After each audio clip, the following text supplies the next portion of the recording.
Welcome, everybody. Welcome to Finding Common Battlegrounds. This is the podcast dedicated to hearing both sides of the argument. This is where I facilitate the battle and banter of the two Cragen brothers who are ideologically and diabolically opposed to each other. Diabolically. Now it's Sweet. diabolical. Does that make The you the devil, or is Josh the devil, or are we both devils? it's devilish in nature. Your conflict, your contention. Now, and That's true. That's true. Josh is a true conservative independent business owner. Wearing blue. Yeah. And then Ryan is a true liberal college professor, single child, only has a single child. So he's an academic all the way through and through. So tonight we're going to be talking about immigration, Swedish immigration, but of course we'll pull it back into the United States immigration. But we also wanted to hear a word from our sponsor. And so on that note, just so that you all know, our government funded $6.9 million to recognize users' anal print. So these were smart toilets. A study. Are you kidding me?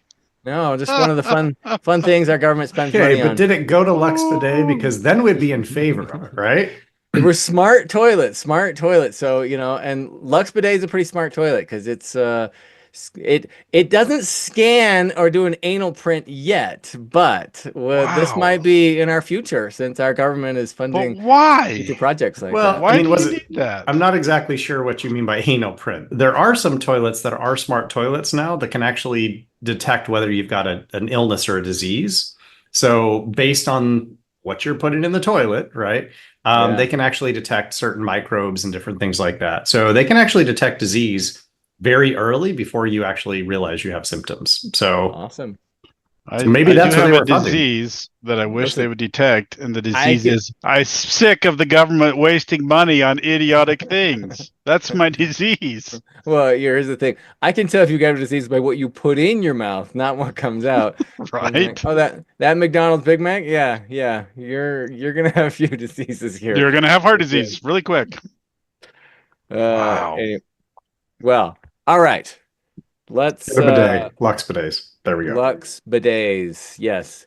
So a little plug there. I had to throw that in because I read that earlier today. I'm like, oh yeah, we're gonna talk about that. Anyway, we're gonna Wow. be talking. That's awesome. It is awesome. Immigration. So I wanted to talk about, I know like there's a lot of stuff in the news right now, but I did want to talk about this because it's something I've been thinking about. And this is Swedish immigration. So, and I'm gonna pull this article up that I sent you guys, but basically the Swedish Prime Minister has announced that they have lost control of the situation. And what they mean by that is that they've their the gang violence has basically hit a level where they've sort of like don't have control of certain areas. And I'm reading through the certain parts. I don't know if they're not talking specifically about the capital, but just in a couple of their big cities, they're having trouble maintaining control. So this is this article, along with some other research that I did, showed that Sweden now has one of the highest homicide rates in Europe. In the EU is what I was going to say. Okay, Yeah. Just to be clear, because we're going to talk about that, because I did look up homicide rates for the world, and yeah. So now, if you look back, so if we go back a couple decades, this is what's interesting: is Sweden has been one, it was one of the safer countries, and two, they've been the most generous in receiving immigrants within the EU. Maybe Germany has received a ton of immigrants. So you must be talking in terms of like relative percentages and maybe just He said Scandinavia. one of the most generous. He didn't say the most generous. Well, I thought he did. Because Germany has accepted literally millions, and I doubt Sweden has taken anywhere close to that. They don't have near the population of Germany. Right. That's what I'm saying. So maybe relative percentage, but certainly not as an absolute number. There's no way they've taken more than Germany or France for that matter. Or Poland. Yeah. Okay, So, they've taken a lot of immigrants. Let's get hung up on that right off the bat. Sheesh. I'm just trying to clarify. I'm a numbers guy. all right. I was gonna read this little headline thing here.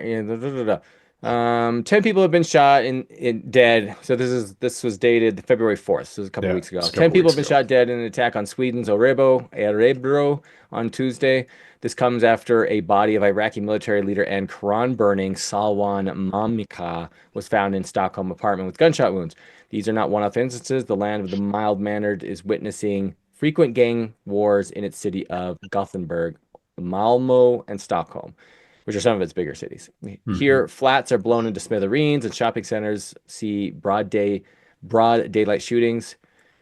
But how did European countries descend into such never before seen violence? Are immigrants from Muslim nations to blame for it, etc.? But then, yeah, they go into, just basically on a per capita, Sweden is becoming getting one of the highest murders rates in the EU. So anyway, so comments, thoughts, Ryan, right off the bat, or so again, Josh is going to hate that I'm being a little. I'm not even trying to be pedantic. I want to put it into perspective, right? When I looked up homicide counts and rates per 100,000 inhabitants, and it listed all the countries in the world. Admittedly, this is a few years old, right? But Sweden ranked around 140th in the world. Our rate in the US is 5 times that of Sweden. So we're at like number 60 or something like that. So, I mean, none of us are anywhere close to Afghanistan. There are a few other countries. I mean, yeah. So there are other countries that are much, much higher. But yeah, I mean, I'm not saying that to minimize the concern.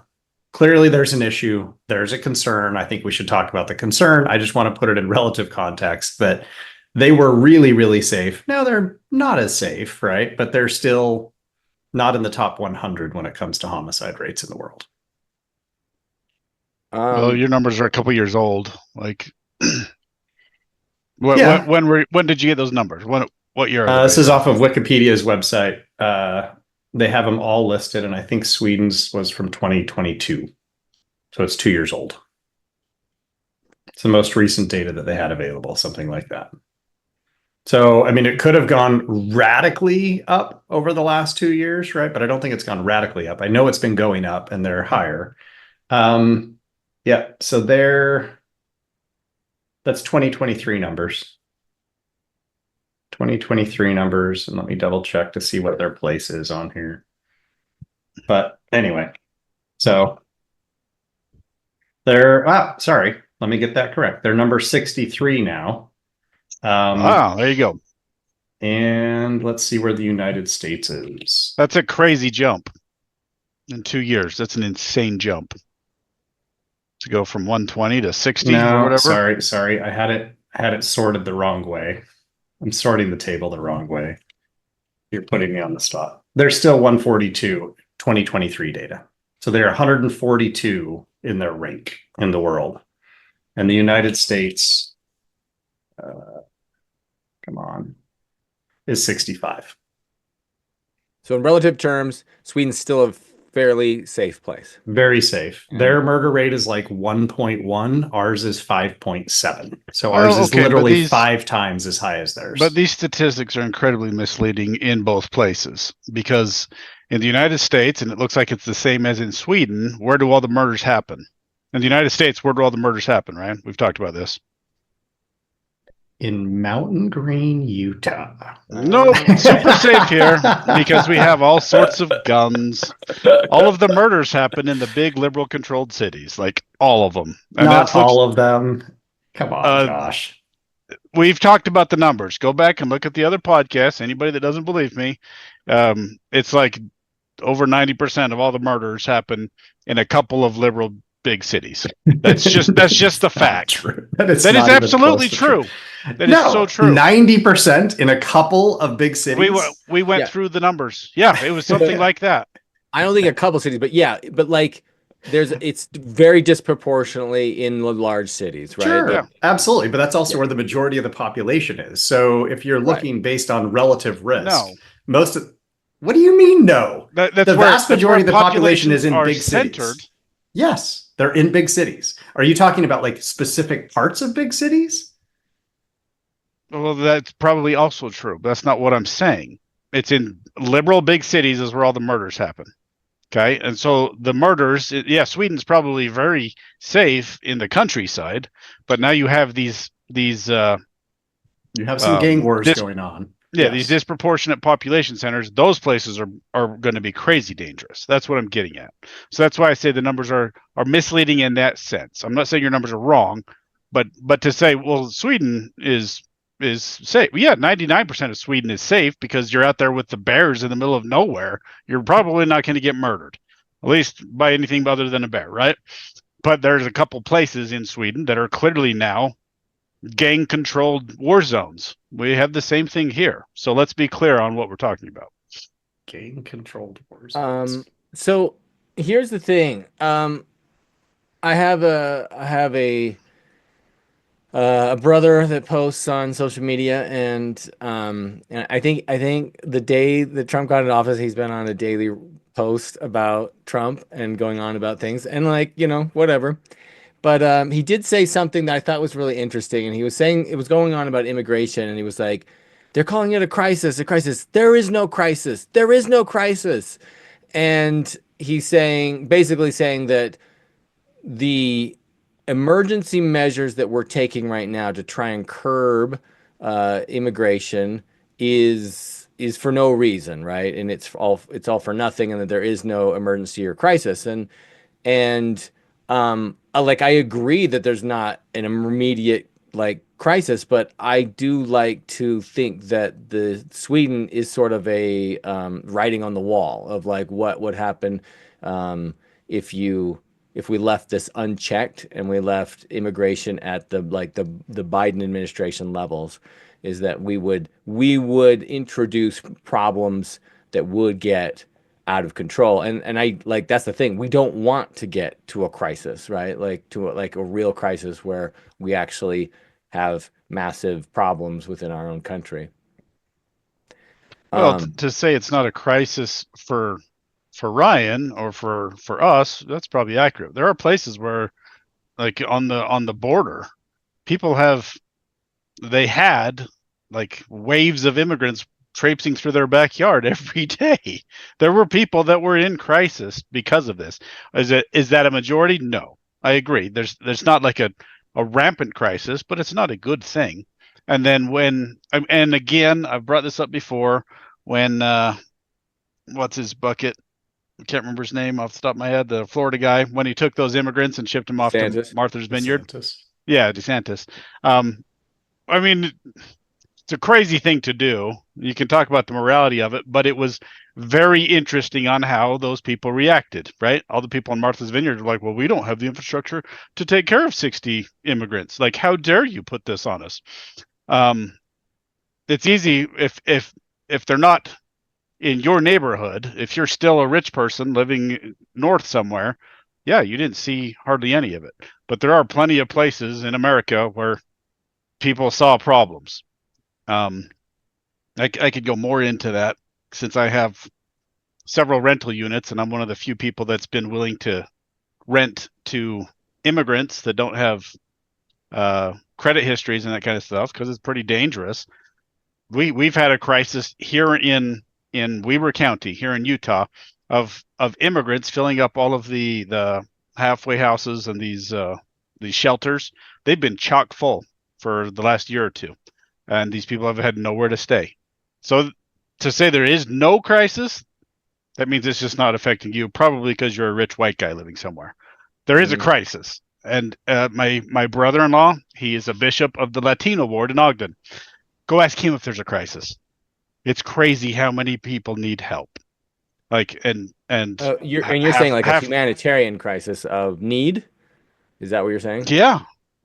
Well, and they're the immigrants are utilizing all of these programs that are there to help people that need this help, right? But these programs are getting inundated. They don't have enough space. I know for a fact some of these shelters that were housing, especially Venezuelan immigrants last year, they were turning people away. What are these people supposed to do from Venezuela with nothing on their back that come here and they have nowhere to stay and it's winter? Like there was a crisis. Like I know firsthand there was stuff going on and we're just oblivious to it. The news doesn't report on this because they don't care. I know stuff was happening. So to say there's no crisis, not accurate. Is it a crisis to Sweden level? No. Thank heavens, but that's where we're heading if we don't put some checks and balances in place. Ryan, do you agree? Is that where we're heading? That's the point I'm making. So, from I want to kind of make some clarifications here, right? I'm totally going to concede that under Biden early in his administration, he didn't open the borders entirely, but he said it was fine for people to try and get here through refugee status and asylum. And we had massive immigration. The last 9 months to a year of his administration, he started cracking down on the borders. Illegal immigration, right, dropped pretty precipitously, and it's continued to go down. Since Trump took office, Josh, I know you're looking at me like that. You just have to check the numbers. All of this is factually accurate. Okay, it started to go down because he knew it was a losing issue. Trump stopped it. Okay, but no, it hasn't within stopped. An hour. It within hasn't an hour stopped. of him signing the executive order. I know. King Trump, Josh's deity, has stopped everything. So can you just admit, like, what I said was accurate? I didn't say a thing. Go. What I said was accurate. I'm literally just describing what's going on. No. Okay. It dropped. So, it didn't drop precipitously. We still had an immigration crisis.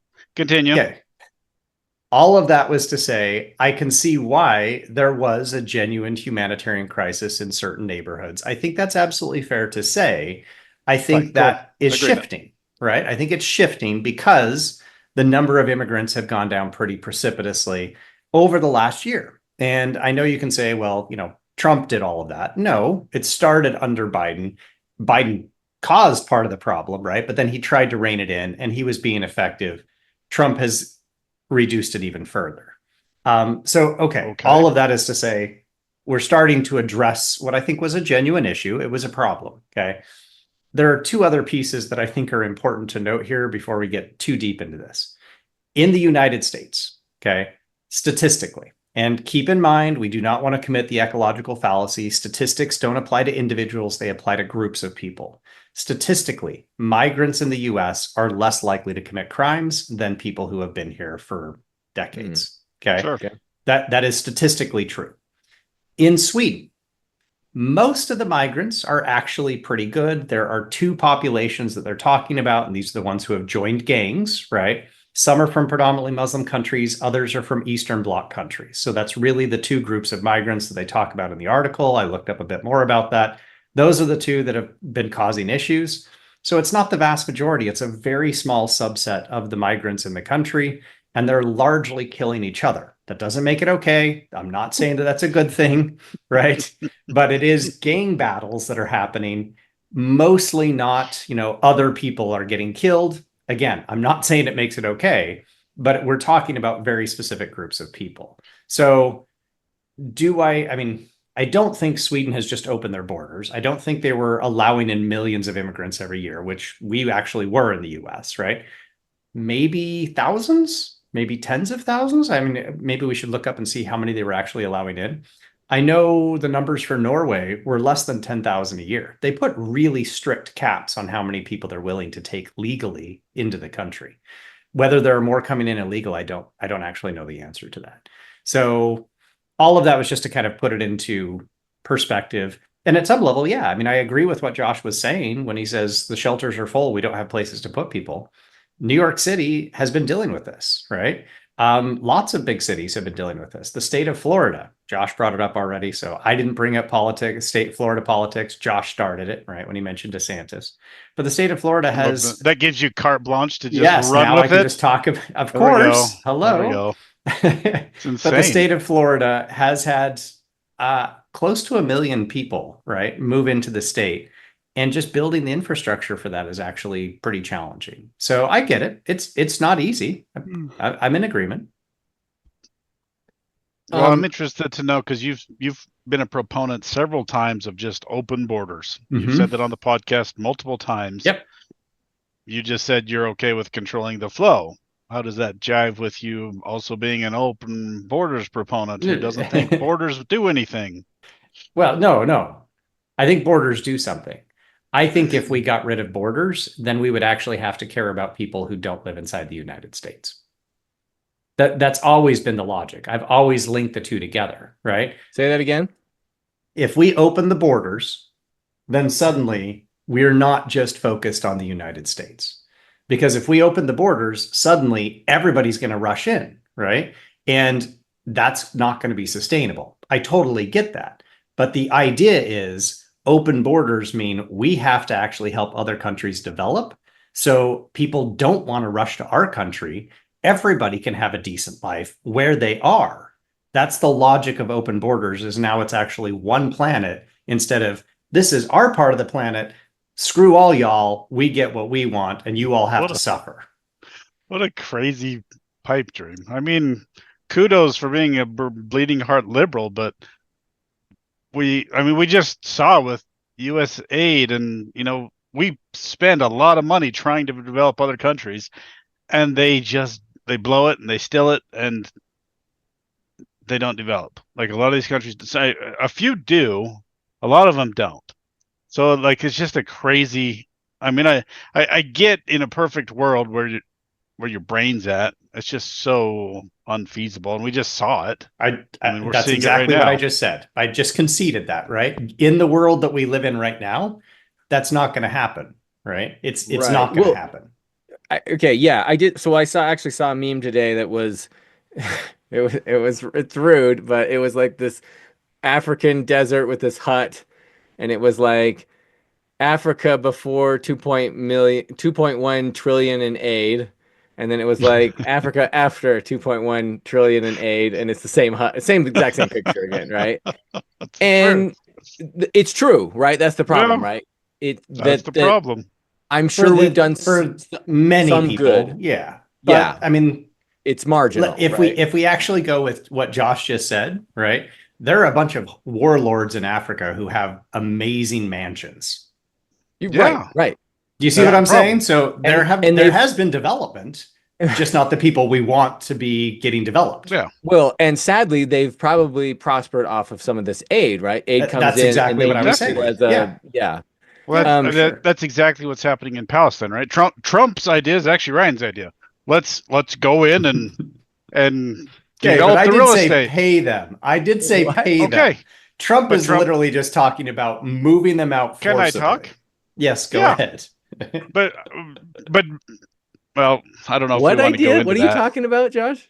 Trump's idea to renovate Palestine and turn it. He's going to take all the Palestinian people, move them somewhere, take care of them for a while, go in with his real estate development crew, and make it really nice. And then he's going to, then he's going to put them back in. No. He never said they're coming back. He said they are permanently removed. He didn't say permanently. He said then they can go wherever they want. No, he said they're going to move them to Egypt and Saudi Arabia, all of these other Middle Eastern countries, and his company is going to own just take the Gaza land. Strip. That's literally what he said. Gosh, have you not been paying attention to what he said? Yes. He's going to turn it into the Riviera of the Mediterranean, and it's going to be owned by the Trump administration. That's not going to happen. I know it's not going to happen because it's batshit crazy and it's super unethical. I think it's a great idea because what else has worked over there?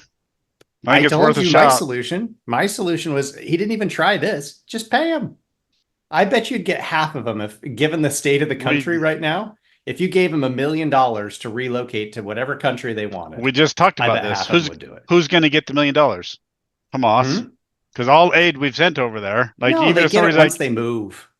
Once they move how to are the they new going to get country, they get out? it. All right, Huh? we're off track So, here, but Ryan, do you but it agree actually that applies. there should be, I mean, we should be reasonable in what our responsibility is to the rest of the world?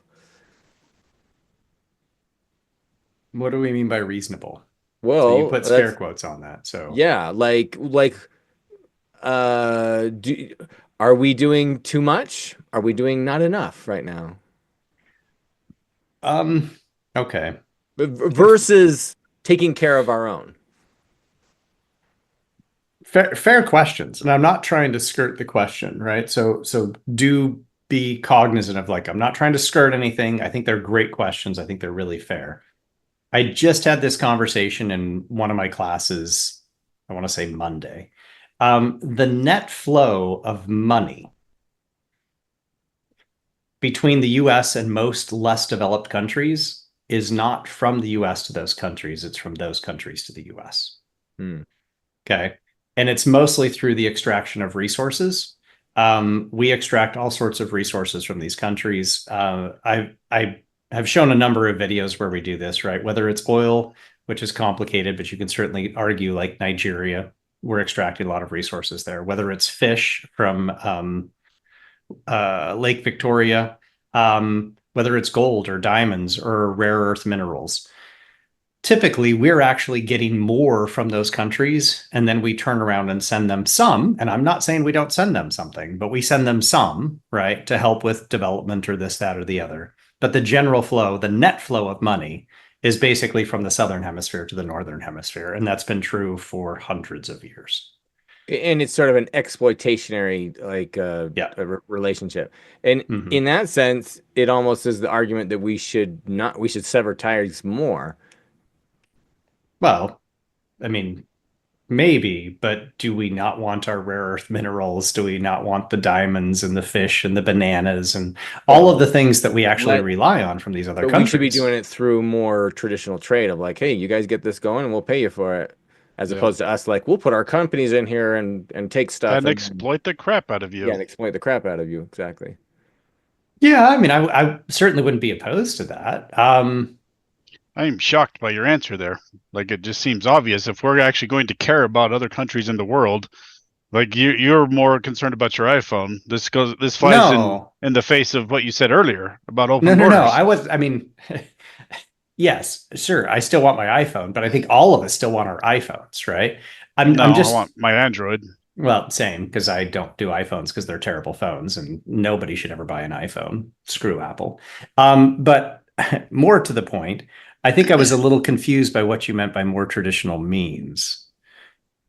I Well, think you're like working under the assumption that Free. like they would build their own companies right. Yes. and we would engage in some sort of Free fair trade. Trade with trade. those Yeah. companies, as opposed to us with this sort of like, we're coming in and we don't really care about you. We're going to grab these things that we want, and it's sort of we're bringing in all of our resources and things to help you out, but it's actually helping us in the long run. Yeah. Okay. And here's a pile of cash Okay. to justify it, but that's just going to line the pockets of your corrupt politicians so we Yeah, can right. exploit the common people. Yeah. But I think we're all on the same page on that. I think that where I'm a little bit confused, and maybe you can just clarify this, right?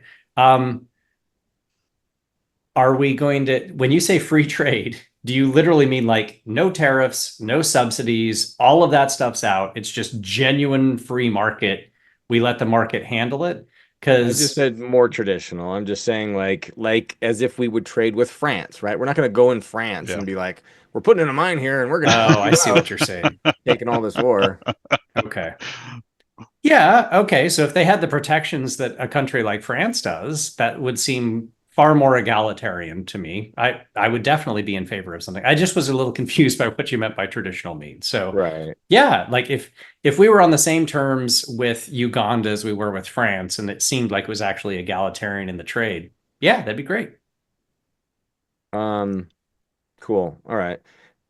So I kind of to switch place a little bit. So there was this great meme that someone threw up, and I'm going to go back to your comment you said about the percentage, like the amount of violent crime that's or just crime in general that's committed by illegals is less than average, right? Than the average American. And Mhm. someone put a great analogy in that I thought was good. There was a bunch of it was a cartoon, and there was a bunch of swimmers, and there was people dumping sharks into the swimming pool, and they were like, "Don't worry, guys. Statistically, a shark bite is highly unlikely." And like, so you should still just relax and calm down and stop freaking out about these sharks. And I was like, and they were making about illegal immigrants and just That's saying, funny. yeah. Well, I thought it was a great analogy in that, yeah, you might be right that it is, but it's No, I am completely right, but okay. preventable, right? There was a statistic about, and I didn't pull it up, but they were talking about there was sexual crimes committed by immigrants. It was from Boston. It was like in the Boston city. We've had X number of sexual crimes against children, right? Against minors. And it was like, so and they said it was this many immigrants that were arrested for sexual crimes against minors, and it was something like 54 or something like that, and over the last so many years or something like that. But they're like, but that doesn't count how many offenses they had. And they were like, so there was their point they were making was like, we've arrested these people, but they could have committed multiple offenses, so we don't know, like there could be a lot of victims. And this is just like, this was in Boston, and you're like, why? Like, completely preventable crime. Like, why did we need these people in here committing these crimes against children in the first place? Well, Yeah, that's not why we imported them. We're not like, please send us a bunch of pedophiles, right? Like, But right. we're that's not not the vetting way them, it's and we're not stopping Well, anybody at the border. there's that, okay. And right? there are plenty of pedophiles already here. Yes, yeah, I sure. mean, That's if the we wanted to problem. crack down on pedophiles, would be cracking down on But the Catholic Church. Like, but hello, that come doesn't. on. Oh, Yeah, wow. well, 100%. I'm in agreement. But like, Yes. why are we? So one, our vetting has been almost, Non-existent. yeah, almost Well, non-existent. for illegal immigrants, you can't vet illegal immigrants. That's like literally by definition, right? Exactly. So legal immigrants, we do vet them. There's Yeah. lots of vetting of legal immigrants, right? And they very rarely commit crimes. Yeah, same with the Well, illegals. That's true for both groups. But there are plenty of illegal immigrants that do commit crime, and Yeah, they and there are wouldn't be here plenty if of we were people. vetting them. That's what he's getting at. That is circular logic that makes no No, it's sense, right? not. You're like, we're not vetting the people that we don't know are here. Well, of course Yeah. not. And How are you let the cat out of the bag a minute ago when you said we're appointing them. What we're seeing with Doge, a lot of what they're finding is a lot of this crazy money is Biden was just spending as much as he can to get illegals here because that's future voters. Like that's what we're seeing right now with a lot of what they're uncovering. The liberals were really cool with immigrants coming over so they can get future voters. Okay. well, Go ahead, Tom. well, sorry. I was just back to my point. I was just gonna say, like, is it like, in my opinion, these are completely preventable things. Why are we letting? So, do you think? I mean, you How kind are of they? admitted, yes, I'm just Biden let this out of confused. control, and he's How are they buckled it down. completely preventable? Like, you need to explain that part because it's not If making they're sense not to in the me. country, they don't commit crimes. And like, why do you think it was a good idea for Biden to let so many immigrants in the country? No, Or I did that don't. over, like, as a whole, that was that'll have a negative It was impact on probably him? a bad idea. Probably cost him the election. That's fine, Yeah, well, it right? So might have, yeah, yeah. we'll go Why with do you think that. he That's did fine. it? Do you agree with Josh's theory? What, that they were just trying to flood the United States with immigrants? Why Well, else would he most do of it? the liberal states did not have voter ID laws, right? Meaning there was a opportunity for illegals to vote in these elections What? because they weren't. Well, you You're telling agree, me right? California doesn't have voter ID laws that you can just walk up and be like, I'm going to vote and my Yeah, name's a lot of Bob. And then a my lot of name's these so and places so. don't. Yeah. I'll check and show you which Let's country. go ahead and check because I don't think that's true in any state in the United States. Really? Yes. All right, we'll look this up. But like, so Pretty are sure you?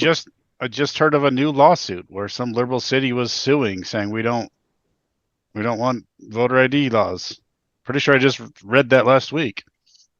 Uh, Okay, I've got states I'm that looking right now, require them. 2024.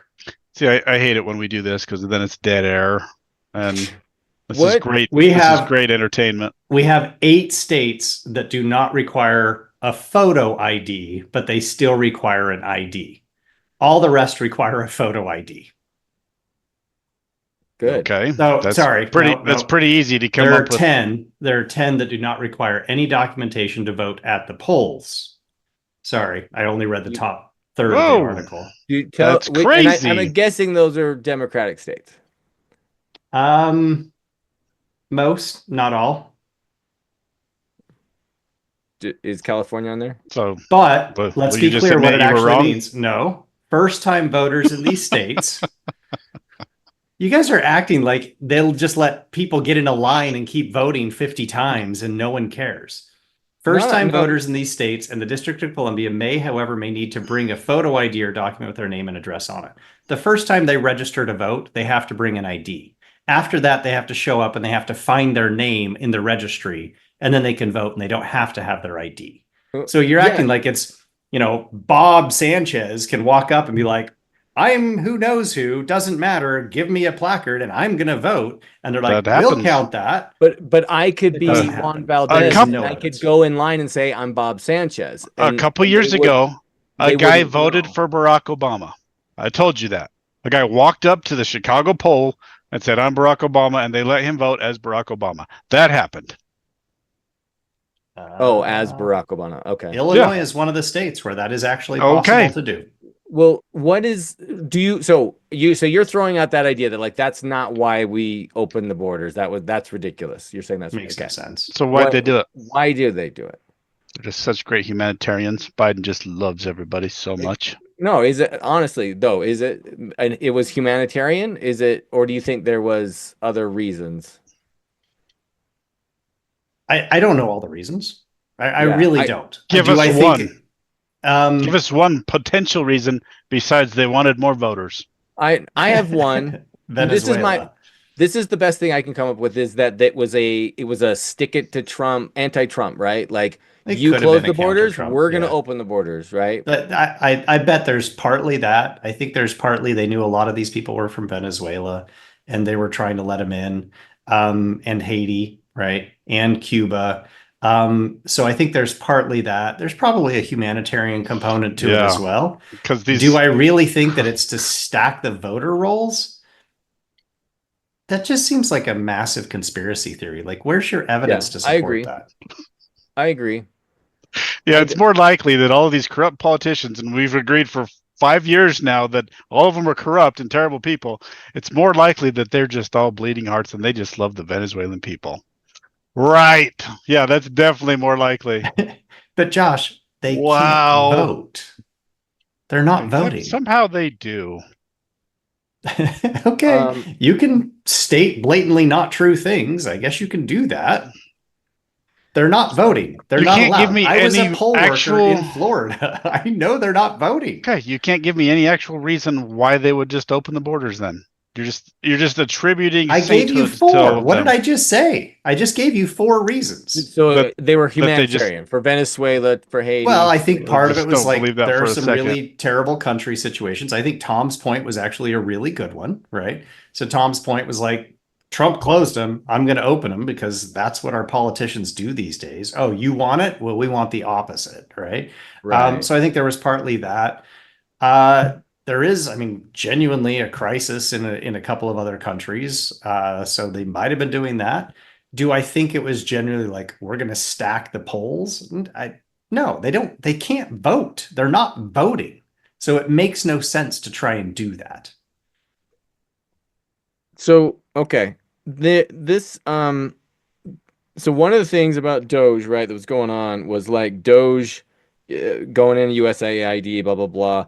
One of the things they came up with was a payment. This is more from the payment system. Was a payment from FEMA to, you might have read about this. Tell me if you heard about this, because I like to know when you've heard of things or not. Mm-hmm. FEMA made a payment for 59 million to New York City luxury hotels for migrant related expenses. And then he called it out, and then it got halted. The payment got halted. FEMA says it halted the payment, and it didn't go through. But like, I don't know what that means, right? Like, are they owed to these hotels, or did they No. promise it to the hotels? And So none of that was true. I actually read a really good article about this. There was no payments to luxury hotels. They were paying for really dirt cheap hotels in certain parts. The amounts were radically overstated. None of that was actually true. Doge is just, they're full of shit. They're making stuff up left and right. If you want, I'll pull up the article and we can read the entire article that I read about it because it was all investigated. Everything they're saying is just not true.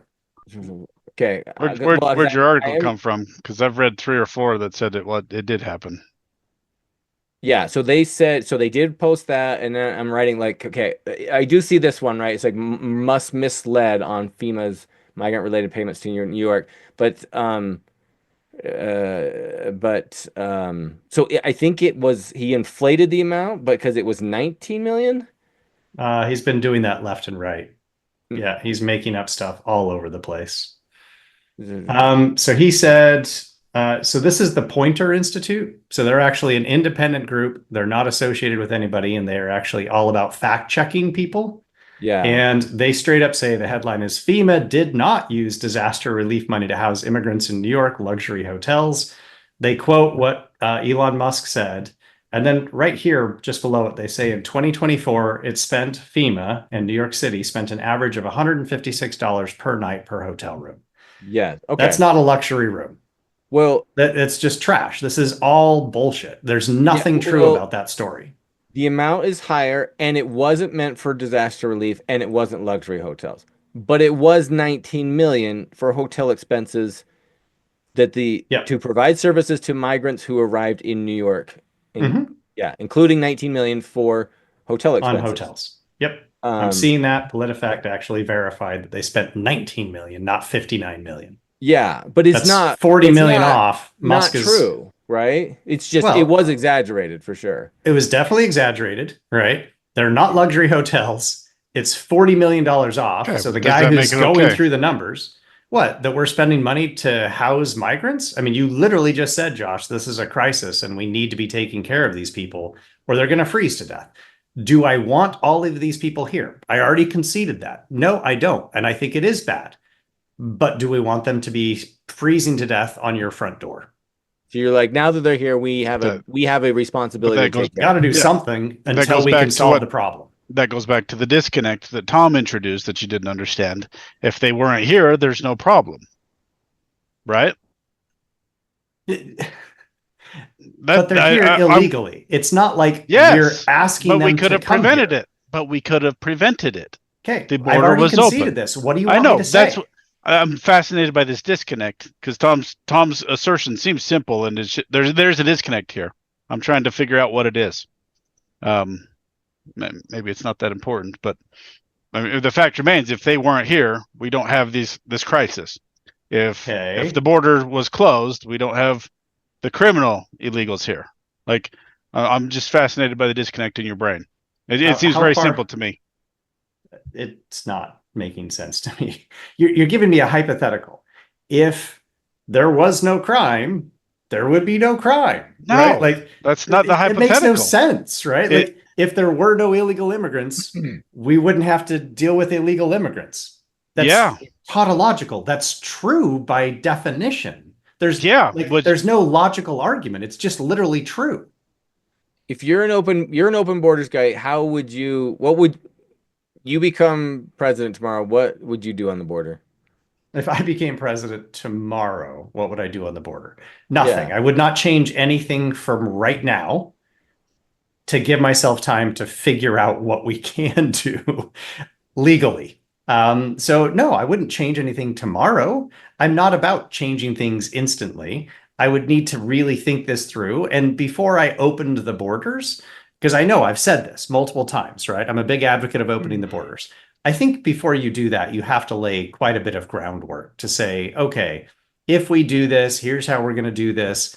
All of these other countries have to participate in this. It can't just be Ryan Cragen, president of the United States, by fiat on February 21st, just says all the borders are open. Let's go. Right? That's you would try chaos. to That get would be other a mess. countries to work with you to try to like Absolutely. to Yeah. what? To reduce the number of immigrants or Yeah, to for what? sure. Well, I mean, so let's say we open our borders completely, but so does every other developed country on the planet. Japan. Is Japan going to do this? Come on, Tom. No. You know the No. Japanese, right? They have, I mean, their level of economic development is just as high as ours.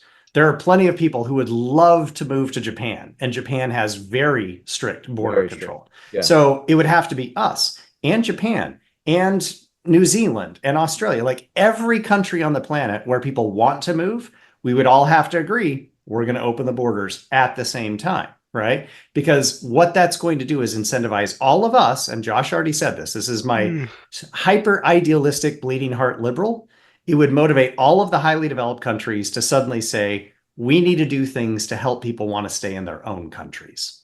Well, I would say, Ryan, the closest that came, like what you're talking about, happened a few years ago, especially in Europe when they took on like this was the Syrian kind The of Syrian humanitarian crisis, crisis, yeah. and Europe took on lots and lots of Millions, immigrants, tens yeah. of millions of Syrian immigrants, yes. And like I would say that was the closest to this, what you call it, dream or like Idealistic yeah, scenario. Yeah. utopian system, but I I don't know. In my opinion, I That didn't think work great. there's been some buyer regret. Yeah, some buyer's remorse from that action. And like because honestly, I felt like everyone was sort of like all at least most of the developed countries were like, let's do this, right? Take on the immigrants and yeah, and like I think we're the the rise of political like strength of these right groups, these AFD In in Germany. Germany, and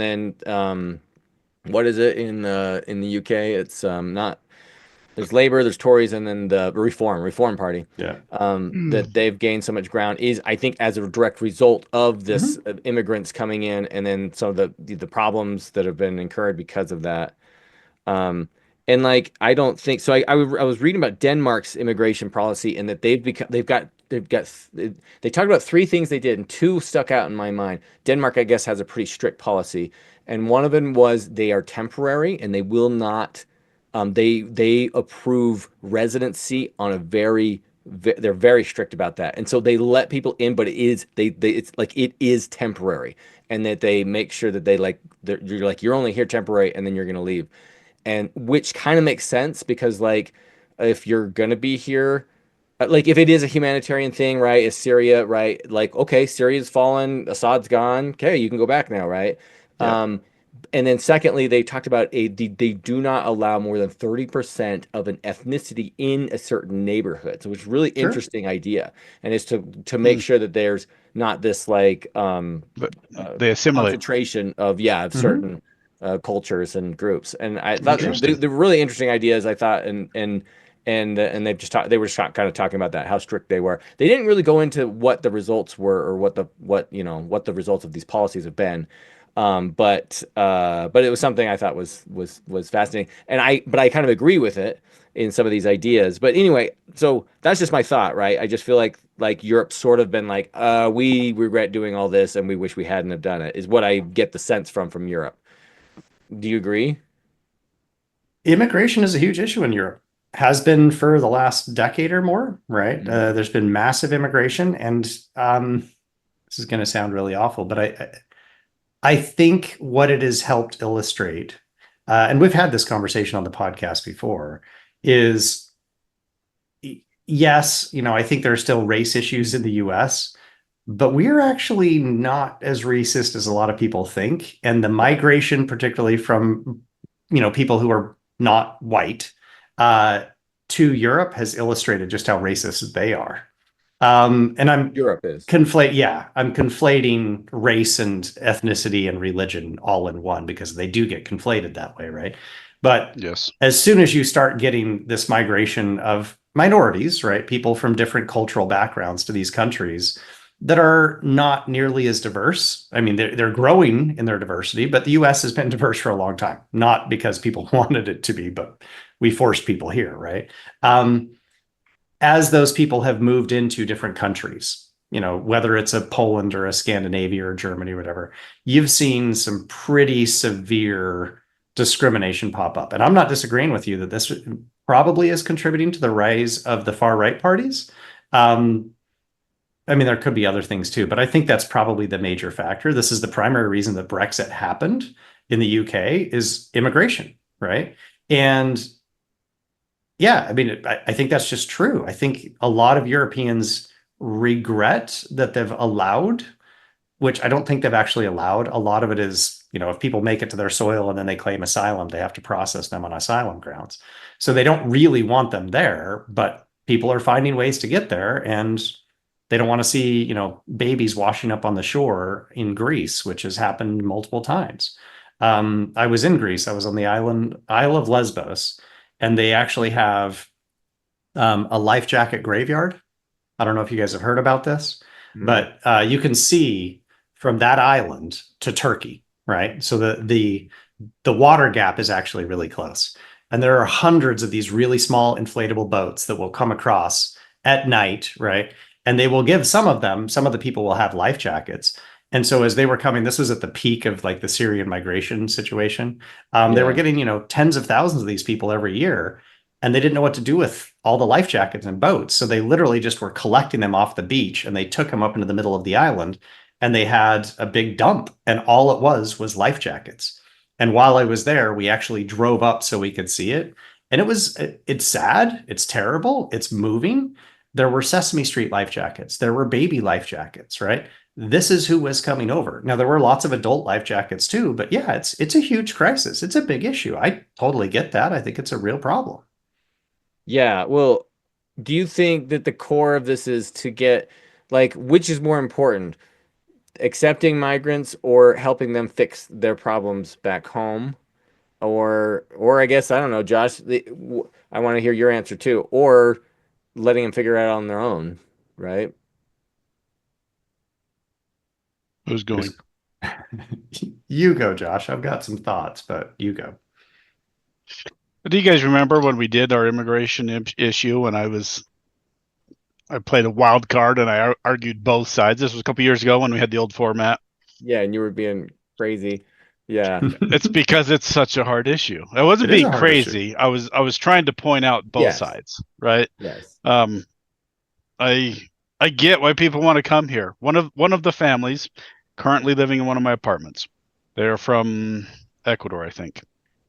Ecuador, I get it mixed up. I have several Venezuelan families now, a couple Ecuadorians, but they were living in their ancestral home. Their family had owned this home for like 100 years, and one day a gang shows up and says, "You owe us rent." And they're like, "What are you talking about? We own this house." And they said, "No, we own the house now. You owe us rent, or we're going to kill your kids." So they packed up that night, a couple suitcases, and came to America. I put him in that apartment. The guy got a job, pretty handy guy. I mean, they had no credit history.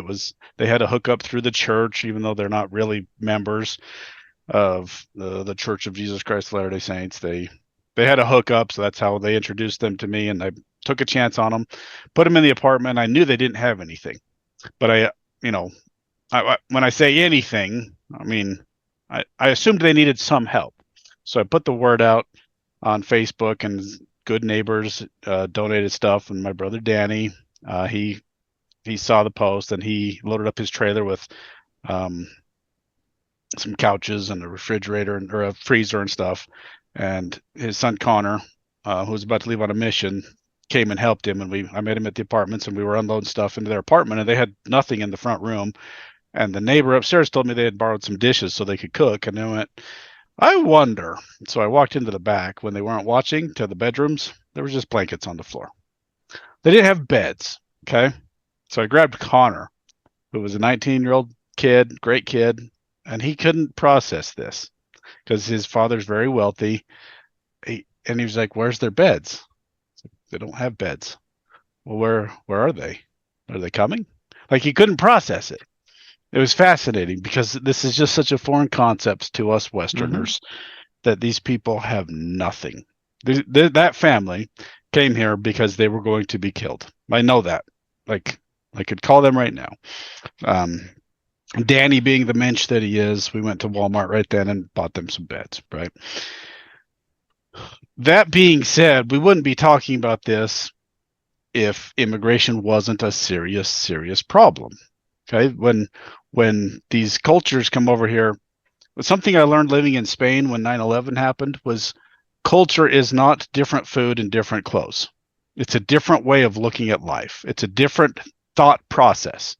Okay, when 9/11 happened, I was furious because I'm an American. I painted an American flag on my bag, and I was ready to fight somebody. The Spanish people went immediately to dark humor. They saw the tragedy and the horror, and immediately they started making really dark jokes about it. And I couldn't figure out why they were doing that. I thought they were being disrespectful, and it took me a couple weeks to realize, oh, that's how they deal with this kind of tragedy. It's just a dark humor kind of thing.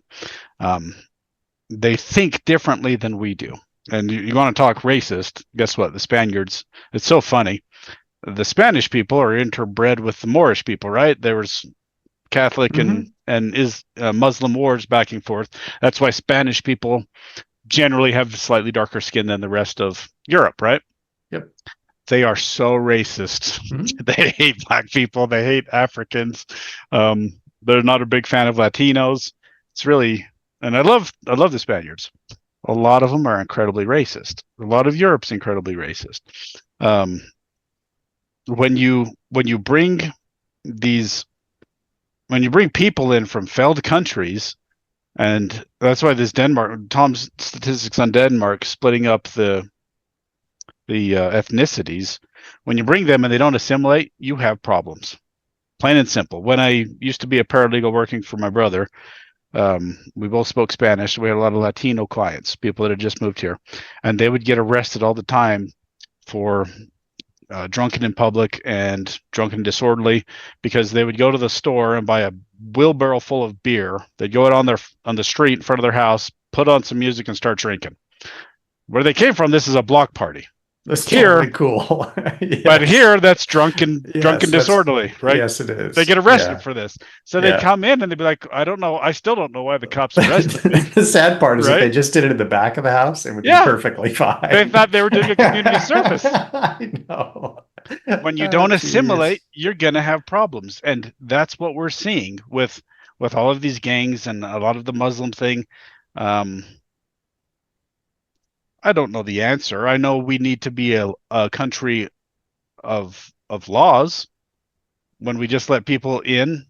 So Ryan said there's, and it's true, immigrants don't commit a lot of crime per capita, but they do things that are not good. I was talking to a friend 2 months ago. His truck got totaled by an illegal immigrant who didn't have insurance. Mm-hmm. This happens all the time. Okay, stuff like this happens because they're here illegally. And if we're not going to be a country of laws, not only does that affect us and it hurts our country, and some of them are criminals and some of them are very bad criminals. That's not to say most of them are, but a lot of them, like some of them are. And to not a lot of them. Some of them are. But some of them are, and they don't need to be here.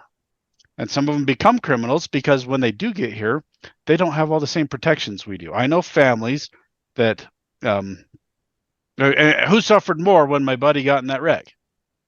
His insurance is going to cover his truck. He just has more hoops to jump through. Mm-hmm. The illegal immigrant's going to suffer more. Nobody's paying for his car. Right. So when they come here illegally, it hurts everybody. I know firsthand immigrants that get taken advantage of because if you're working here illegally and then your employer decides not to pay you, what do? You have no recourse. You have no recourse. So it's just a terrible situation to allow people here illegally because it doesn't really help them. It helps them some because they get out of a bad situation, but we could be helping them more by either fixing their country, which is very difficult to do, or by getting them here legally so we can get them into the system and keep track of them. Yeah. Letting droves of people in here illegally is the dumbest thing you can do. Yeah. Ryan?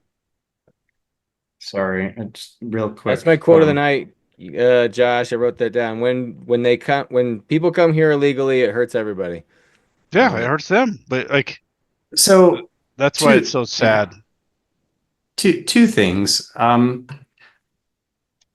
I wasn't going to bring this up until you said it kind of the end. It almost seems, Josh, and you can correct me if I'm wrong and I'm kind of misinterpreting what you're doing, but it seems like you're trying to argue that there are people who want illegal immigrants here. Yes. Okay? And I don't think that's actually true. I don't want any illegal immigrants in this country. But there probably are some that, well, do you see what I'm saying? That are naively promoting for it, right? But possibly, right? But from my perspective, I think we should not have illegal immigrants, right? Like, I'm not advocating for people to break the law. I'm not saying that we should be doing any of those things, right? So I hope you're not trying to argue as though that's what I want. I'm not saying that's what you want, but that's what many people on your side want. Why do we have sanctuary cities? There's clearly somebody saying, no, let me finish. There's somebody saying, I'm okay with them being here. Rather than figuring out how to make them legal or having them go through the process, they're saying, I'm okay with them being here illegally. And why else would we just open the border? Because clearly we could shut it. Again, you hate this, but Trump shut it almost immediately to a trickle of, I think we're averaging 200 incidents on the border now a day instead of the thousands we were doing before. Trump shut everything down, right? We could have shut the border down. And there's clearly people that don't want to. So for you to say that nobody wants illegals here, no, that's just not accurate. I'm sorry. Maybe there are some, right? But clearly there are some, or they wouldn't be here. We're the most powerful nation on earth. I think we could stop people from entering. I think we could stop the millions of people from entering. Okay, that's a very maybe one or line. two can get in, and I have a funny story about that. Tens that I of can come thousands back to. still. No. Yeah. So we've shut it. We've shut it down. There are not tens of thousands getting in right now. We shut it down. We have that capability. Okay. It'll be interesting to see what the migration numbers are at the end of this month and the next month. Right. With like a full month with Trump's new immigration policy in place. Okay.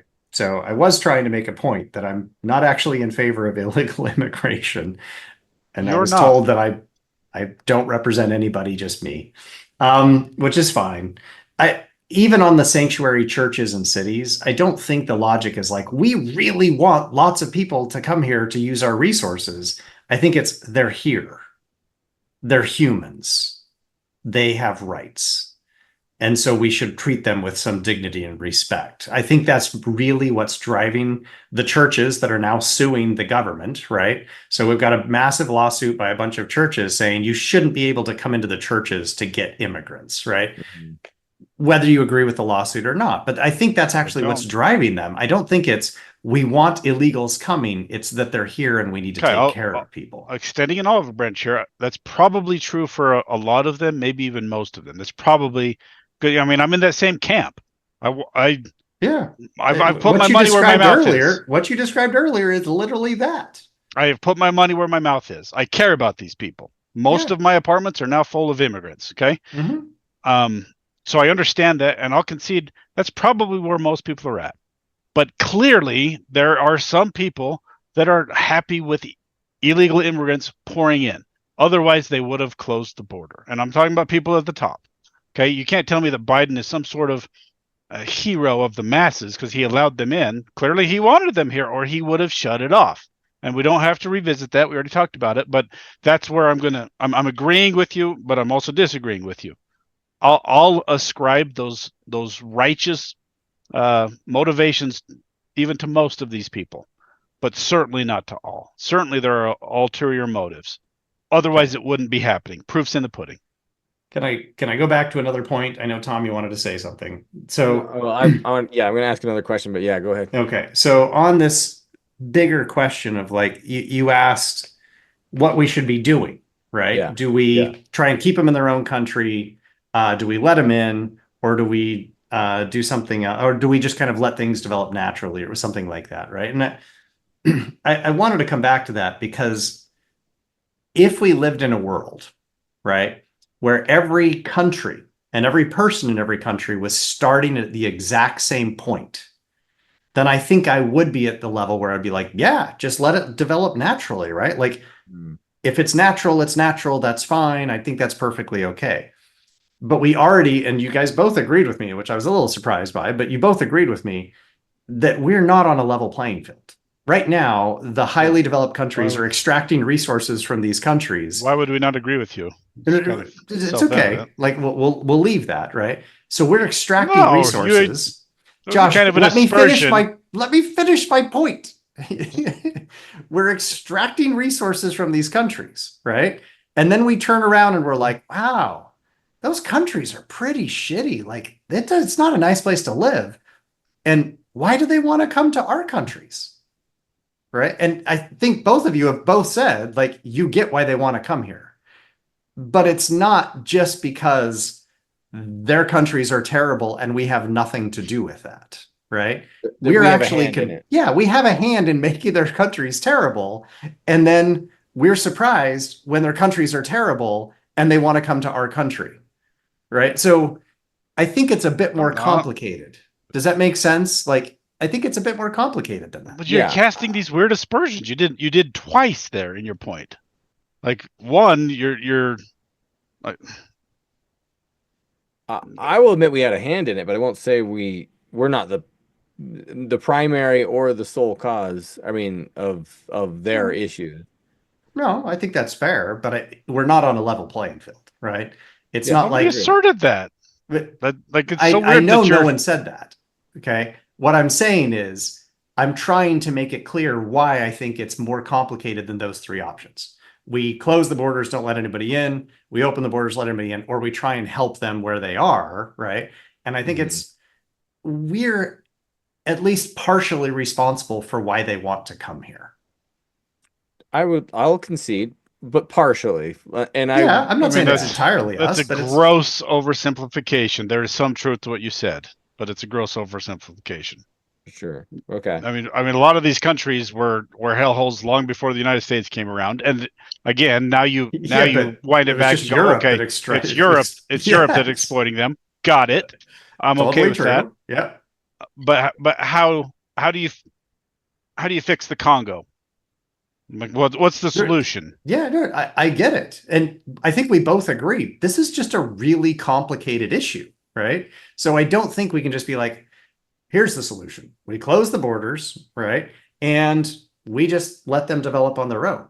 Well, we're not doing that because we're currently exploiting these other countries, Sure, but I right? don't think anybody's So, saying that's the solution. What my side, at least as far as I understand it, is saying is let's close the borders to the point where we don't have illegals flowing through. We're okay okay. allowing some immigration. Like we've always been okay with that. We're the Mm, world's melting pot. Well, I'm okay with controlled immigration. Half of my family wouldn't be here. yeah, I My know. I'm just trying to remember the numbers under Trump. Trump dropped legal migration down dramatically from good. prior numbers. We have Legal migration during his good. first term. We need to catch up. The whole system's overwhelmed. We do need to drop it way down and get caught up, and then have a systematic approach to what we're doing here. We have no idea what we're doing. We're just letting people flow through, and everybody else is saying, or everybody's saying, well, that's somebody else's problem. We'll let Texas deal with it. We'll let Arizona deal with it. Nobody actually wants to deal with it.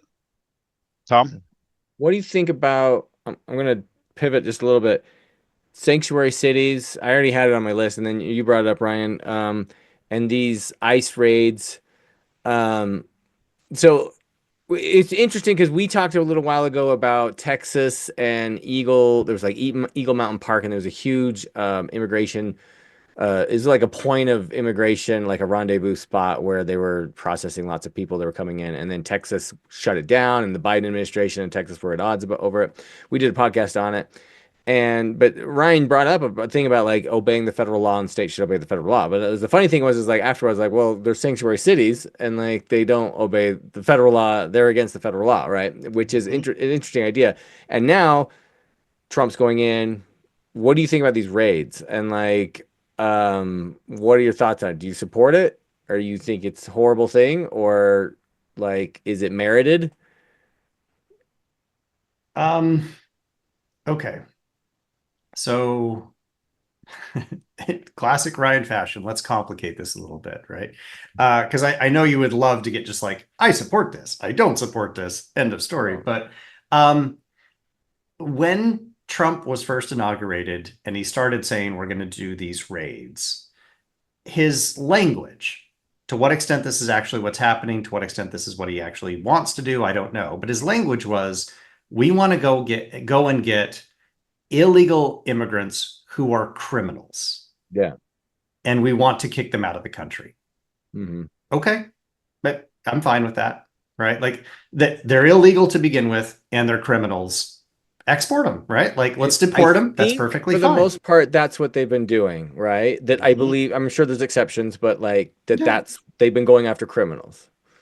That no complaints on my part for deporting illegal immigrants who are criminals. I think that it's legal and it makes sense. I have no issues with this, right? Now, that was easy. where I might think it's a little bit complicated, and this is going to be weird coming from the atheist on the program, right? But do they get to raid churches for this? So I get sanctuary cities, fine, right? If I'm saying that Texas has to obey federal law, then Chicago has to obey federal law. So be it. That's fine. But I actually do want your guys' take. Should they be allowed to round people up if they're taking sanctuary in a church? Yes. Tom? I don't know. I don't know. I eventually they're gonna have to leave the church. They're gonna live there for the rest of their life. Like my one caveat would be if they like decide to take the priesthood and become a monk and a vow of celibacy. Okay, cool. Good luck. Isn't that the premise for the story of Notre Dame, right? I think so, yeah. Isabella or whatever, she's like hanging out in the church for sanctuary. Yeah, she runs out for sanctuary. Yeah, I think that's right. But no, like eventually they're gonna leave the church, and if they're criminal enough to be on the watch list, they're either gonna go do something else criminal, or I mean, I think it's silly. But I did think it was interesting. The Trump's press secretary did, because she was asked a similar question, and she said, "Let's make something very clear. They're all criminals. They're here illegally. That is against federal law." Okay, so if you're here illegally, let me finish. If you're here illegally, you are a criminal. That being said, she made the distinction. She said, "We are just trying to target criminals that are not that are a problem." Yeah. So right. They're not. Trump's not a terrible person. I was speeding yesterday. I know. Exactly. Like, if we're targeting all criminals, like, raise your hand. We're all gone. Right. So, Exactly. Yeah. So they made that distinction. They are here illegally. They are criminals, and that's a federal law. That's not a good thing. We need to get back to being a country of laws, where you have half the country just flouting a law because the other side likes it, and now we're just going to be reactionary. That's insanity. If we don't like the law, then we should change it. But we have a law. Let's uphold the law. This is not difficult. All right. This is my last question. I've been wanting to talk about this for a little bit, but we kind of touched on it a couple times. Is one culture better than another? Yes. Okay.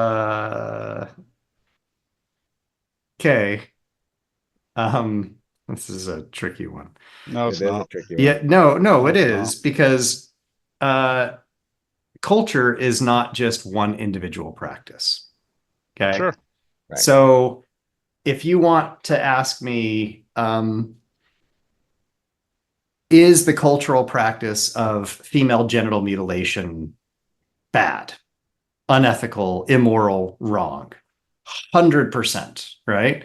But is the food and the language that the people in those cultures eat and use wrong, bad, inferior to the United States or Europe or anything like? No, their language is not inferior. But do you see what I'm saying? Well, okay, but I'm trying to clarify, Josh, right? So are there cultural practices that are accepted in some countries that I do think are not very good? Absolutely. But does that mean the entire culture is bad? No, I don't think that's true.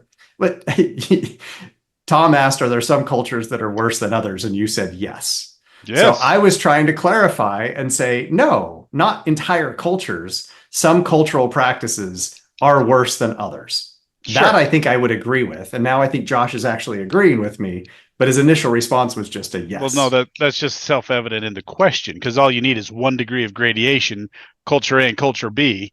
Just what culture B might have one cultural practice that's different, that is inferior. That's slavery. They're exactly the same cultures, That same would food have been and our everything. culture. Okay, same thing, right? No, that's don't even start. Okay.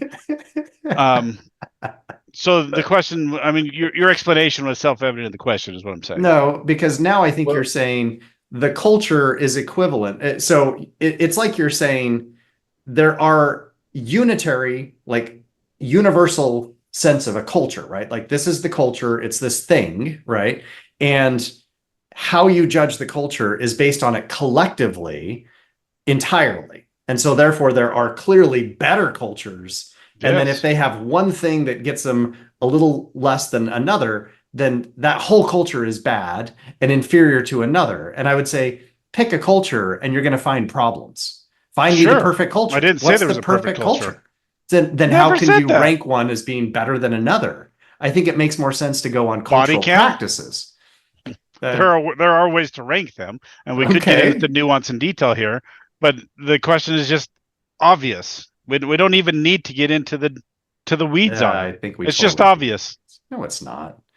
Because now you're sounding very much like I don't know, America is the best. We have the best culture, and I'm like, really? Not necessarily. Do we? Yeah. Okay. Great question. Do we have the best culture? There are lots of problems with our culture. Yeah, right? I agree. Yeah. I agree. So I'm not going to rank cultures. I don't think that's fair. I don't think that's a good thing to do. I think it would be hilarious. Well, why? What's the utility in saying my culture as a whole is better than your culture as a whole? I didn't say it would be my culture. We have problems. You have problems. Sure. Some of ours are cultural. Some of yours are cultural.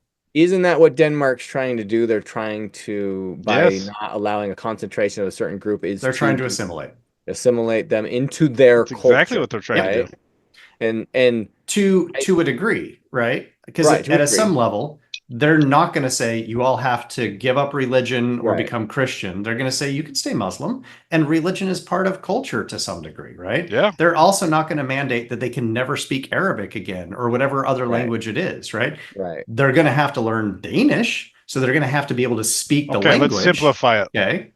Are some religions better than other religions? Oh, interesting. No. The answer is obvious.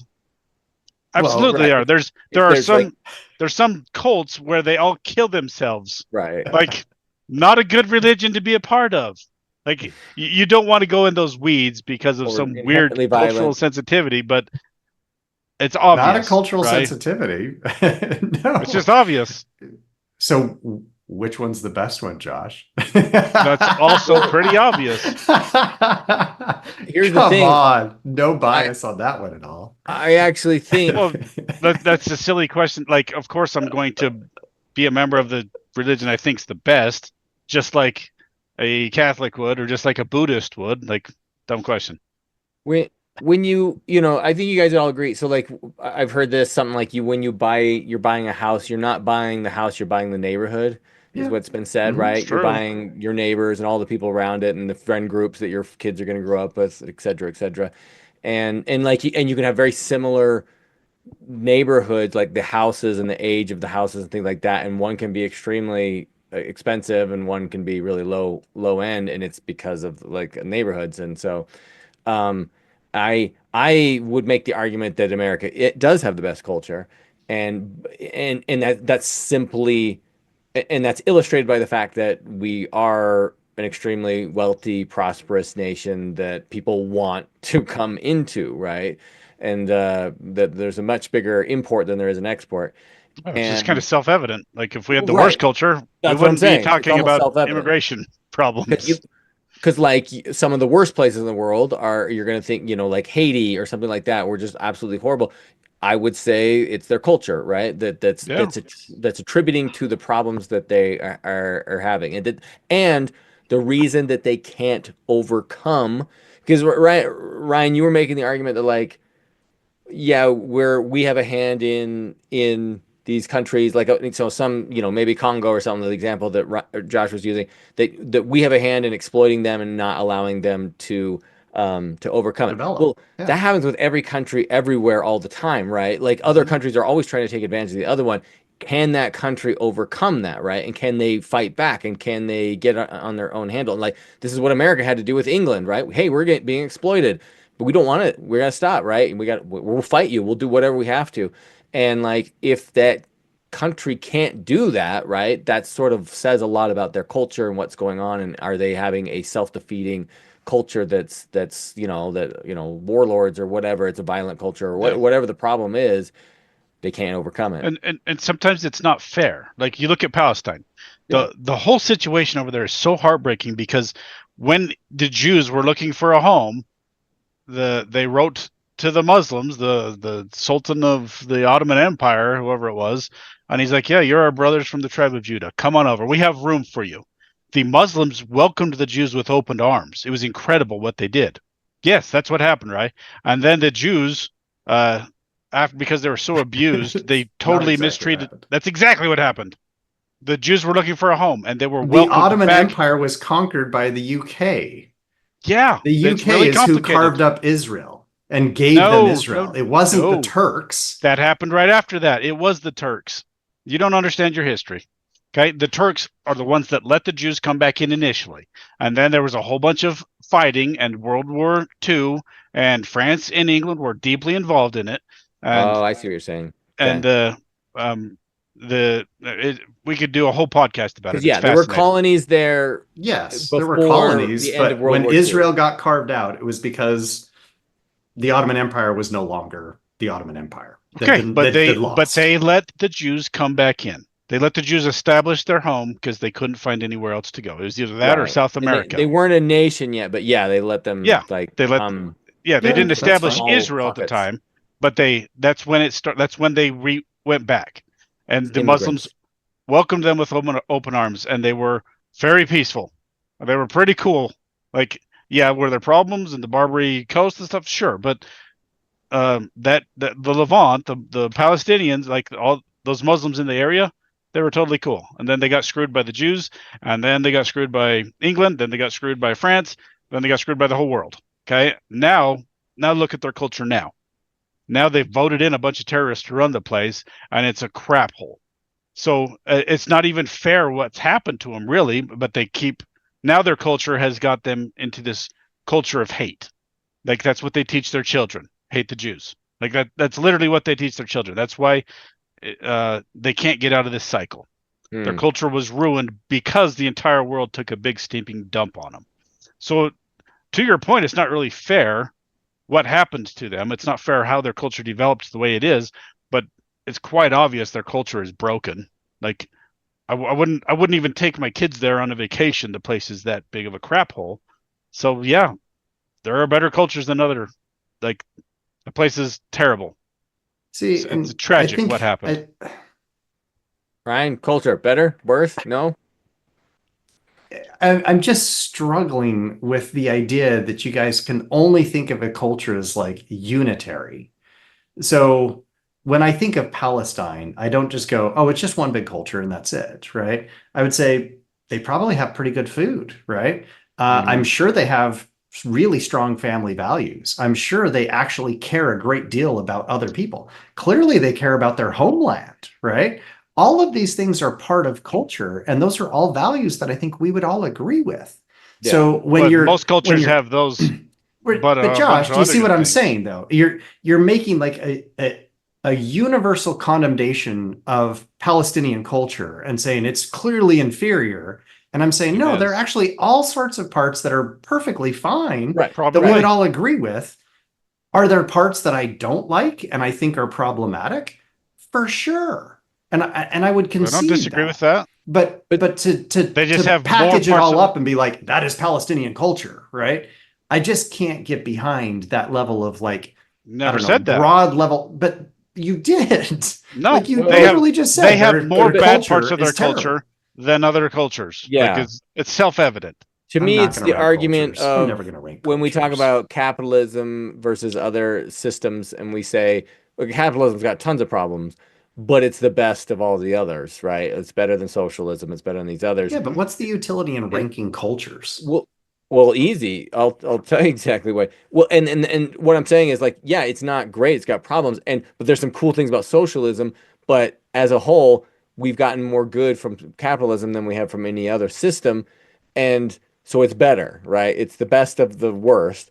And then, but to rank, and that's what I'm saying. Like, if a culture is better or one that's inherently problematic, then yeah, like it gives more clout for systems like not allowing to like what Denmark is doing, where that's essentially what they're doing. They're trying to Yeah. prevent a culture from becoming too concentrated, ingrained, and try to let them integrate into their culture, Denmark's culture, which they think is superior, right, by Yeah, virtue they of do, this whole and that's fine. policy, Yeah, right? they And they like, can think that And their culture is superior if that's what they well, want to think. Fine. right, and that's what I'm saying is the utility, and like do good answer. like that's what the U.S. should like in should the U.S. be doing the same thing? And is the U.S. United States culture better? And if so, if we can like agree on that, then it's like then that makes a good Well, argument for like let me say this. we should creating more steps for integration. I think it is better because we are the melting pot of the world. We all of these immigrants from all of the world have come here and we're trying to integrate the good parts of their cultures. That's what we want. Bring the best part of what you have and join us. That's America. That's what America that's how we were founded. That's what we've always been and that's what we really should be striving to be. Bring the best part of your culture. Bring your food, bring your family values. That's awesome, but leave your violence, leave your sectarian violence and all that stuff that's causing problems. The reason that you're leaving your place and coming here, leave that there. So obviously there is utility in rank ordering cultures because there are bad things in every culture. We don't need you bringing your bad crap here. Like it's obvious. I'm quite fascinated that there's a disconnect here, and you just refuse to admit that some cultures are inferior to others. Like it's just No, because I'm never going to rank self-evident. cultures. No, like how are you going to rank cultures? And then on top of that, I kind of love this idea. It just popped into my head, and like I said, some medicine may be kicking in at this point. But the idea that you were saying, like in Denmark, they're not letting more than 30% of any ethnic group, right, like dominate. Would we do that with the Amish? Would we do that with Orthodox Jews or Hasidic Jews in New York City? Would we do that with Italians in Long Island, right? Or are we only insisting that we do this with Muslim immigrants to this country or Hispanic immigrants to this country? Do you see what I'm saying? Right? Like We probably we've should. pretty clearly just said, no, these cultures we accept, they're okay.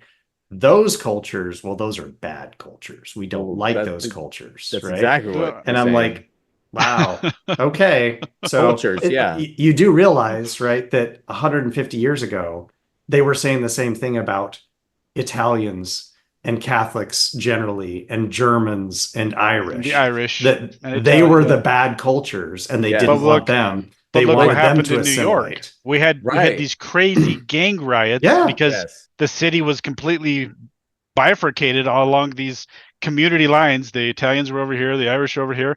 That's a bad thing. Well, and Integrate your cultures. I think you're actually making our Yeah, argument, Ryan, in I don't you that know are. that I am You because are. now you're basically like, well, yeah, Italian culture is clearly inferior to US culture, and so is German culture, and so is Irish culture. Do you see what I'm saying? This is why I would never rate cultures. I'm saying there are good parts and bad parts about any culture. What Josh was saying just a few minutes ago about like bring the good stuff, leave the bad stuff, I can get behind that, right? sure, But to if you can say decouple it's it. all a big cultural thing, and so I have to like rank cultures, I'm never going to agree with that. Like you could never get me to agree with that. Not in a million years. Well, that's the thing, right? Why? If I could decouple the child bride, marriages from this culture, but keep the food because the recipes are great, that'd be great. But like, that doesn't know, like, I don't know if there's a way to do that, right? Like France, like you can't wear burqas, right? And like Mhm. you gotta take those off. And like that was really controversial, and you're violating their rights and da da da. But France clearly saw a problem, right? They're like, this is a Mhm. problem. We got to address it. They did it. Maybe they did it the wrong way, but there are.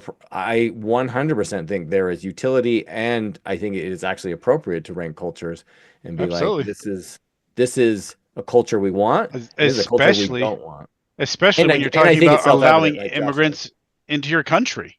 Of course you Yeah. have to, like, if you have, I mean, this is a absurd scenario, but if you have somebody that's like, it's okay in my culture for me to rape however many children I want. Like, Okay. I Right. would condemn Like, that culture, Josh. There you go. okay, There's that's what the I'm one saying. that I'm like, that's not okay. Well, guess what? When our troops were over in Afghanistan, our Afghan allies, a lot of our troops were getting in trouble because they would beat up the officers because these officers would rape boys. They would just have like underage boys that they would rape. It was a sign of some sort of Pederasty. stature. Yeah, it was some. It was, The Greeks did the same thing.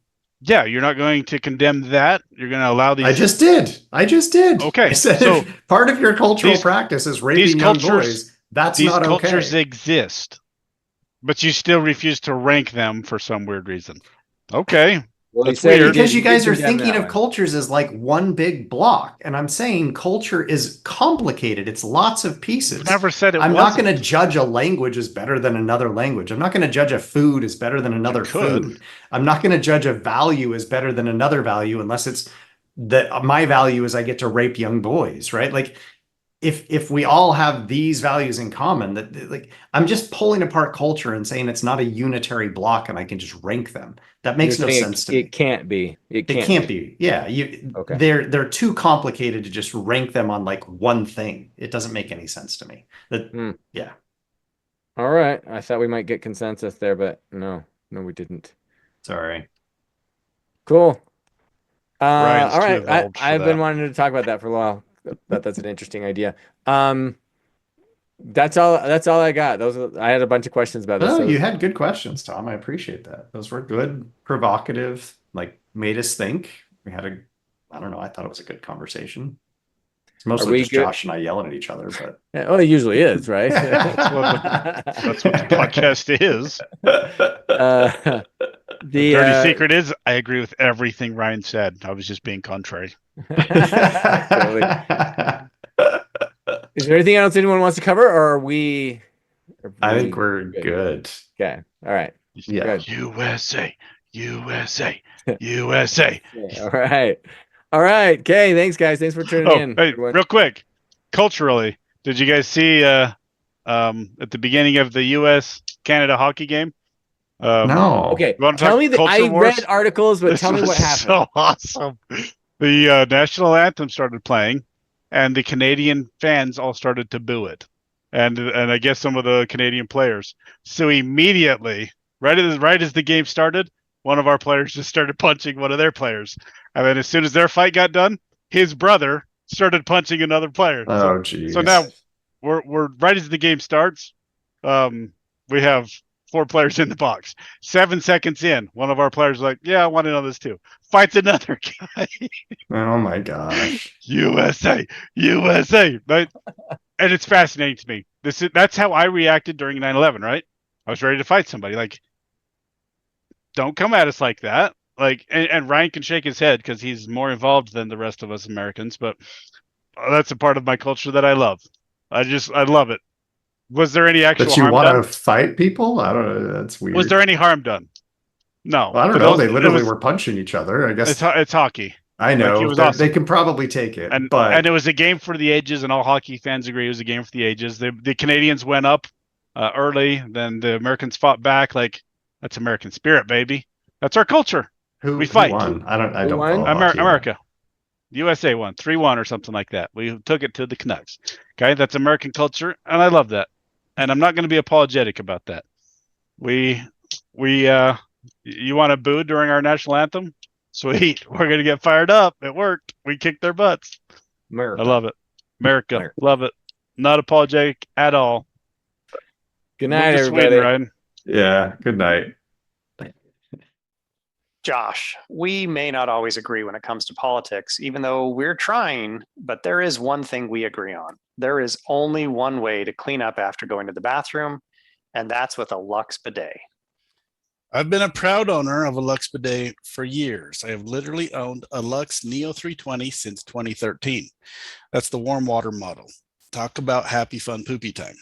When I leave the bathroom, I know I'm clean and ready to talk politics in a civilized manner. Exactly. Using a toilet without a bidet is about as uncivilized as it gets. Civil conversations demand civil hygiene practices. And that is why our listeners should get themselves a Lux bidet. And just to be clear, Lux is not supporting one side or the other in this podcast. They support civil conversations and clean butts. Listeners can get their own Lux bidet with 10% off by ordering at luxbidet.com and using our promo code FCBG10, Finding Common Battlegrounds 10.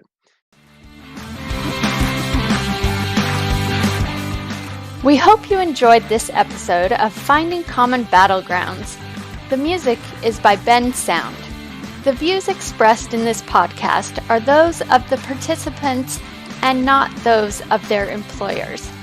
For more information or more episodes, you can find us at findingcommonbattlegrounds.com.